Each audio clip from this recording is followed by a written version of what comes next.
कि समस्या कहां खड़ी है। सुप्रिया जी, मैं शुरुआत आपसे करता हूं, विपक्ष से शुरुआत करता हूं। समस्या कहां खड़ी है 30 सेकंड के अंदर, अगर समस्या समझानी हो तो व्यूअर्स को।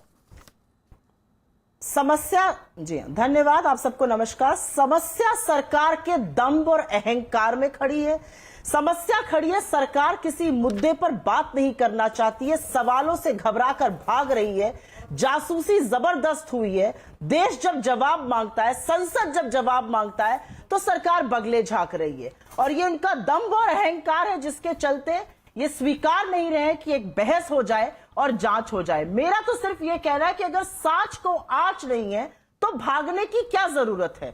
घबराए घबराए बौराए क्यों घूम रहे हैं? आइए बहस करते हैं। सच, दूध का दूध और पानी का पानी हो जाएगा, ना किसी को भागना पड़ेगा, देश को सत्य पता 30 सेकंड कंप्लीट हो गए मैडम। संसद जिसको कि प्रधानमंत्री, ठीक है जी 30 सेकंड कंप्लीट हो गए, मैं आगे आपको मौका दूंगा। संबित पात्रा, आप 30 सेकंड आपके शुरू होते हैं और मैं बहुत साफ गोई से एक सीधा सवाल पूछता हूं आपसे। आपको समस्या क्या दिखाई देती है? आप बात क्यों नहीं मान रहे हैं जो विपक्ष कह रहा है? 30 सेकंड आपके, डॉक्टर पात्रा। देखिए अमीश जी, थोड़ी देर के लिए भूल जाइए कि मैं भारतीय जनता पार्टी का प्रवक्ता हूं, या आप एक एंकर हैं, या जो मैडम आई हैं वो कांग्रेस की प्रवक्ता है। हम तीनों का और देश के करोड़ों लोगों का अगर एक कॉमन प्रॉब्लम है तो वो प्रॉब्लम है कोरोना। क्या हम अपने बच्चों को, अपने परिवार को, जो भविष्य में थर्ड वेव आने वाला है, उससे बचा सकते हैं? कैसे बचा सकते हैं? आप याद करिए, यही वो विपक्ष है जिन्होंने बहुत जोर से और उचित भी कहा था कि एक स्पेशल सेशन बुलाना चाहिए, कोरोना पे चर्चा करनी चाहिए। जब वास्तविक सेशन हो रहा है, मुझे एक आम हिंदुस्तानी के नाते बहुत तकलीफ होती है कि हम कोरोना को, आज राहुल गांधी कह रहे हैं ये महत्वपूर्ण विषय नहीं है, पेगासस महत्वपूर्ण विषय है। कोरोना से ज्यादा गांव में जाके पूछिए, गांव में किसके लिए महत्वपूर्ण विषय है। ठीक है, 30 सेकंड आपके कंप्लीट हो गए। अब मैं इस चर्चा को विस्तार से आगे बढ़ाता हूं।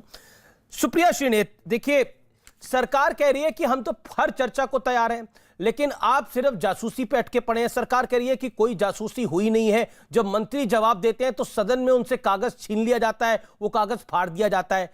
यानी कुल मिलाकर आप मंत्री का जवाब भी सुनने को तैयार नहीं है। तो दंभ और अहंकार किसका है? कागज फाड़ने वालों का या कागज फटने वालों का?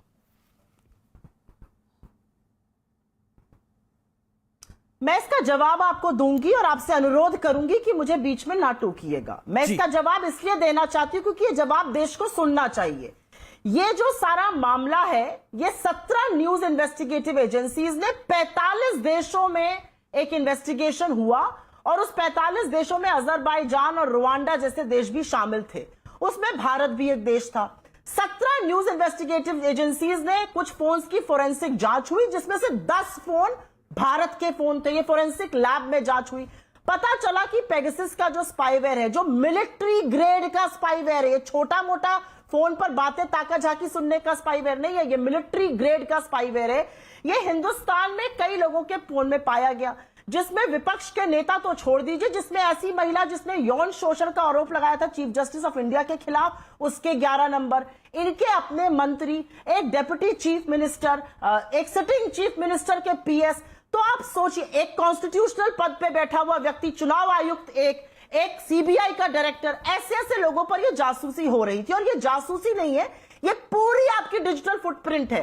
और इसमें महिलाओं के साथ बड़े खिलवाड़ की बात है, क्योंकि अगर आपका पेगासस फोन में है तो ये आपके कैमरे और आपके माइक, आपकी फोटो, आपकी वीडियो, आपकी पूरी की पूरी डिजिटल प्रिंट को कंट्रोल करता है। मैं एक औरत होने के नाते कहती हूं कि कई बार मैं ऐसे बैठी हूं, लेटी हूं, मुझे फोन अपने आसपास नहीं चाहिए, लेकिन कोई एक ऐसा व्यक्ति जो आपके जासूसी कर रहा है वो सब कुछ देख सकता है। तो दो ही बातें हैं।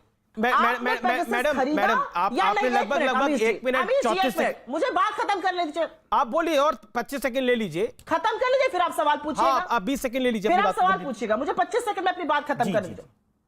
मेरा ये पूछना है, आपने पेगासस इस्तेमाल किया या नहीं किया? अगर आप कहते हैं किया, तो आप रीजन बताइए कि आपने कैसे इतना बड़ा ऑफिशियल सीक्रेट्स एक्ट का ब्रीच, नेशनल सिक्योरिटी का ब्रीच, देशद्रोह की चीजें कर डाली। और अगर नहीं किया, तो क्या सरकार होने के नाते आप ये जानना नहीं चाहते कि कौन इतनी बड़ी जासूसी हमारे देश में कर रहा है? क्योंकि एनएसओ ने कहा है कि वो ये जो स्पाईवेयर है वो सिर्फ चुनी हुई सरकारों को बेचता है। और एक छोटी सी बात कह के 5 सेकंड में अपनी बात खत्म कर देती हूं।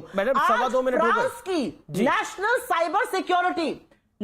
साइबर सिक्योरिटी एजेंसी ने, आज फ्रांस की जो इन्वेस्टिगेटिव एजेंसी है, उसने बोला है कि यह स्पाईवेयर उन 2 जर्नलिस्ट के फोन पर पाया गया जो कि राफेल के जांच जो फरोख्त में दलाली हुई थी, जो गलतियां हुई थी, उसके बारे में रिपोर्ट कर रहे थे।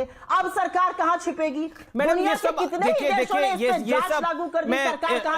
मैडम सुप्रिया जी, आपने अपनी बात को रखा, आपने अपनी बात को रखा। देखिए ये जासूसी के आरोप है, ये हर सरकार पर निरंतर लगते आए हैं। पंडित नेहरू के काल से लेकर अटल बिहारी वाजपेयी तक, डॉक्टर मनमोहन सिंह के काल से लेकर नरेंद्र मोदी के काल तक।